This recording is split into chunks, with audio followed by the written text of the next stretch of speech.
வாழ்க வளமுடன். ஓம் நமச்சிவாய. அனைத்து தமிழ் உள்ளங்களுக்கும் வணக்கம். நிகழும் ஸ்ரீ மங்களகரமான சோபகிருது ஆண்டு மார்ச் மாதம் 14ஆம் தேதி வியாழக்கிழமை அன்று சதுர்த்தி திதியில் பரணி நட்சத்திரத்தில் வைத்ருதி நாம யோகத்தில் சித்தயோகம் கூடிய நன்னாளில் இந்த மகத்தான பங்குனி மாதம் பிறக்கிறது. பிறக்கும் இந்த பங்குனி மாதத்தின் கிரக நிலைகளை பார்க்கும்போது மேசத்தில் குரு பகவானுடன் இணைகிறார் சந்திர பகவான். கன்னி ராசியில் கேது பகவானும் மகர ராசியில் செவ்வாய் பகவானும் உள்ளனர். சூரிய பகவான், புதன் பகவான், ராகு பகவான் மீன ராசியில் சஞ்சாரம் செய்கின்றனர். கும்பராசியில் சனி பகவானுடன் சுக்கிரன் உள்ளார். இம்மாத கிரக பெயர்ச்சி என எடுத்துக்கொண்டால் செவ்வாய் பகவான் மகரத்தில் இருந்து கும்பராசிக்கு பெயர்ச்சி அடைகிறார். சுக்கிர பகவான் கும்பத்தில் இருந்து மீனராசிக்கு பெயர்ச்சி அடைகிறார். சந்திர பகவானை பொறுத்தவரை மேசத்தில் ஆரம்பித்து 2.25 நாட்கள் வீதம் 12 ராசிகளை கடந்து ரிஷபத்தில் அமர்ந்து பலன்களை தரப்போகிறார். இம்மாத சிறப்பாக குரு பகவான் நீச நிலையில் இருந்து வக்ர நிலைக்கு மாறுகிறார். இதன் காரணமாக உச்ச பலன்களை அள்ளித் தரப்போகிறார் குரு பகவான். இந்த கிரக அமைப்பினால் உங்கள் வாழ்வில் ஏற்படக்கூடிய சுப மற்றும் அசுப பலன்கள் என்ன என்பதனையும், அசுப பலன் ஏற்படுமாயின் ராசிக்காரர்கள் செய்ய வேண்டிய பரிகாரம் என்ன, வழிபட வேண்டிய தெய்வம், வழிபடும் முறை என்ன என்பதனை பற்றி விரிவாக காண்போம். பிறக்க போகும் இம்மாதம் உங்கள் வாழ்வில் வளமும் நலமும் செல்வ செழிப்பும் பெற்று வாழ்வின் உயரிய நிலையை அடைய எல்லாம் வல்ல எம்பெருமானை வேண்டி விரும்பி கேட்டுக்கொள்கிறேன். துலாம் ராசி அன்பர்களே, இந்த மாதம் மனதில் தெளிவு உண்டாகும். ஆக்கப்பூர்வமான யோசனைகள் தோன்றும். கடித போக்குவரத்து அனுகூலமான பலனை தரும். பயணம் லாபகரமாக இருக்கும். வழக்குகளில் சாதகமான போக்கு காணப்படும். தொழில் வியாபாரத்தில் ஈடுபட்டு இருப்பவர்கள் பங்குதாரர்களுடன் ஆலோசனை செய்து வியாபாரத்தை மேற்கொள்வது கூடுதல் லாபம் கிடைக்க வழி செய்யும். உத்தியோகத்தில் இருப்பவர்கள் சக பணியாளர்கள் மற்றும் உயர் அதிகாரிகளுடன் ஆலோசனை செய்து முக்கிய முடிவுகள் எடுப்பது நன்மை தருவதாக இருக்கும். குடும்பத்தில் சுமூகமான சூழ்நிலை காணப்படும். வாழ்க்கை துணை உங்களுக்கு பல விதத்திலும் உதவிகள் செய்வார். உறவினர் வருகை இருக்கும். அவர்களிடம் நிதானமாக பேசுவது நல்லது. அனுபவ பூர்வமான அறிவுத்திறனை உபயோகித்து எதிலும் வெற்றி காண்பீர்கள். பெண்களுக்கு உங்களது செயல்களுக்கு மற்றவர்களின் ஆதரவு கிடைக்கும். உடல் ஆரோக்கியத்தில் கவனம் தேவை. மாணவர்களுக்கு பெற்றோர் ஆசிரியர் கூறியபடி செயல்படுவது கல்வியில் வெற்றி பெற உதவும். மனோதைரியம் கூடும். கலைத்துறையினருக்கு எதிர்பார்த்தபடி வரவுகள் இருக்கும். வெளிநாடு செல்வதற்கு வாய்ப்புகள் வந்து சேரும். மருத்துவ செலவுகள் குறையும். அரசியல் துறையினருக்கு கடந்த காலத்தில் உங்களை விட்டு சென்றவர்கள் விரும்பி வந்து சேர்வார்கள். உறவு பலப்படும். தொலைபேசி தொடர்பு மூலமாக சிலர் புதிய தொழில் ஒப்பந்தங்களை ஏற்படுத்தி லாபம் தேடும் முயற்சியில் ஈடுபடலாம். நட்சத்திர பலன்கள். சித்திரை 3, 4ஆம் பாதங்கள். இந்த மாதம் உங்களின் குடும்பத்தில் மகிழ்ச்சியும் சுபிட்சமும் அதிகரிக்கும். கணவன் மனைவி இடையே சின்ன சின்ன பிரச்சனைகள் ஏற்படும். உற்றார் உறவினர்களின் அன்பும் ஆதரவும் மகிழ்ச்சி அளிக்கும். சுவாதி நட்சத்திரம். இந்த மாதம் தடைப்பட்ட சுபகாரியங்கள் தடப்புடலாக கைகூடி மகிழ்ச்சியை ஏற்படுத்தும். சிலருக்கு தொலைதூரங்களில் இருந்து நல்ல செய்திகள் வரும். பொருளாதார நிலை சிறப்பாக இருப்பதால் கடன்கள் அனைத்தும் குறைந்து சேமிப்பு பெருகும். விசாகம் 1, 2, 3ஆம் பாதங்கள். இந்த மாதம் குடும்பத்தில் மரியாதை கூடும். உங்களது வார்த்தைகளுக்கு மதிப்பு இருக்கும். கணவன் மனைவிக்கு இடையில் மனம் விட்டு பேசி எடுக்கும் முக்கிய முடிவுகள் நன்மை தரும். பிள்ளைகள் நலனில் அக்கறை காட்டுவீர்கள். வைஷ்ணவி தேவியை வழிபட்டு வர நோய் நீங்கி உடல் ஆரோக்கியம் உண்டாகும். பணவரத்து கூடும். அதிர்ஷ்ட கிழமைகள் ஞாயிறு மற்றும் வியாழன். அதிர்ஷ்ட தினங்கள் பங்குனி 9 மற்றும் 10. சிறப்பு பரிகாரம். வாரந்தோறும் செவ்வாய்க்கிழமை அன்று வீட்டில் உள்ள முருகப்பெருமான் படத்தினை துடைத்து சந்தனம் குங்குமம் பொட்டு வைத்து சிகப்பு அரளிப்பூ கொண்டு அலங்காரம் செய்யுங்கள்.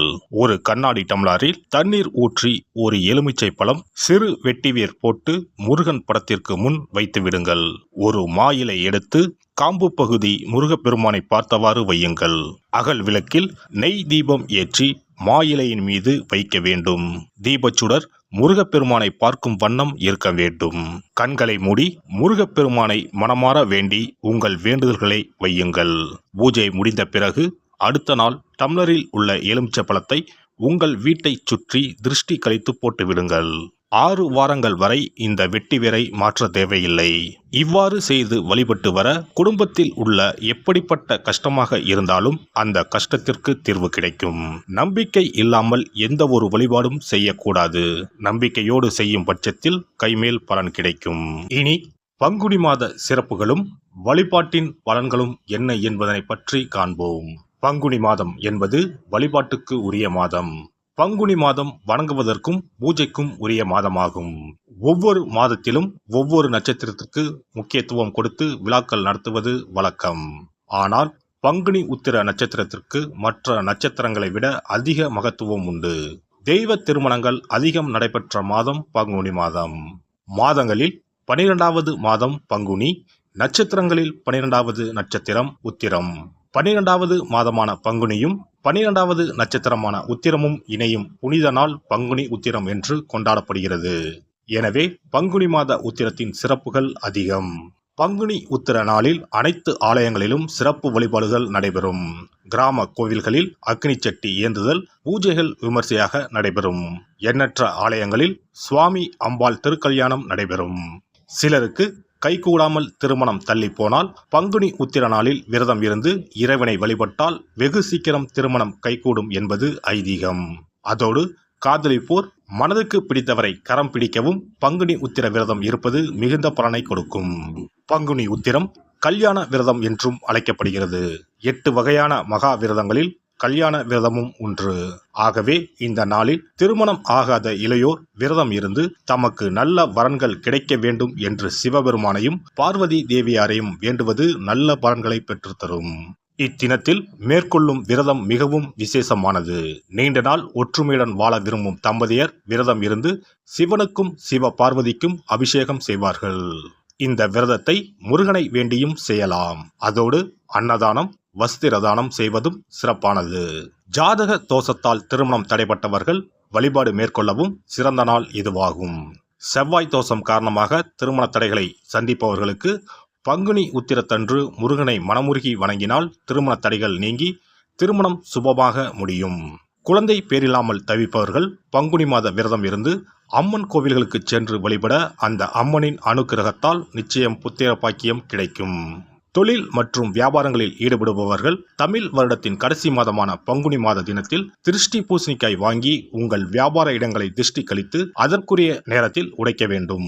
இப்படி செய்வதால் உங்களுக்கு இந்த ஆண்டு ஏற்பட்ட தோஷங்கள் அனைத்தும் நீங்கும். பங்குனி உத்திர நன்னாளில் நம்மால் முடிந்த அன்னதானங்களை செய்வது மிகுந்த புண்ணியம் தரும். எலுமிச்சை சாதம் அல்லது தயிர் சாதம் அல்லது சர்க்கரை பொங்கல் என அன்னதானம் செய்யலாம். அதேபோல் நம்மால் முடிந்த அளவுக்கு மஞ்சள், சரடு, குங்குமம், கண்ணாடி என மங்கள பொருட்களை பெண்களுக்கு வழங்குவது விசேஷ பலன்களை கொடுக்கும். முருகப்பெருமான் நமக்கு இதுவரை இருந்த காரிய தடைகள் அனைத்தையும் களைந்து நமக்கு நல்வழி காட்டி அருளுவார். பங்குனி மாதத்தில் அனைத்து நாட்களிலும் கோவிலுக்கு சென்று வருவது மிக்க பலனை தரும். மேலும் செல்வ செழிப்புடன் வாழ்வதற்கு உதவும். எல்லாம் வல்ல இறையருளால் நீங்களும் உங்கள் அன்பு குடும்பமும் உடல் நலம், நீலாயுள், நிறை செல்வம், உயர் புகழ், மெய்ஞானம் ஓங்கி வாழ்க வளமுடன். இந்த வீடியோ பதிவு உங்களுக்கு பிடித்திருந்தால் லைக் பண்ணுங்க, கமெண்ட் பண்ணுங்க, ஷேர் பண்ணுங்க. மறக்காம சப்ஸ்கிரைப் பண்ணுங்க. பக்கத்துல இருக்கிற பெல் பட்டனை கிளிக் பண்ணுங்க. நன்றி, வணக்கம். ஓம் நமச்சிவாய. சிவாய நம.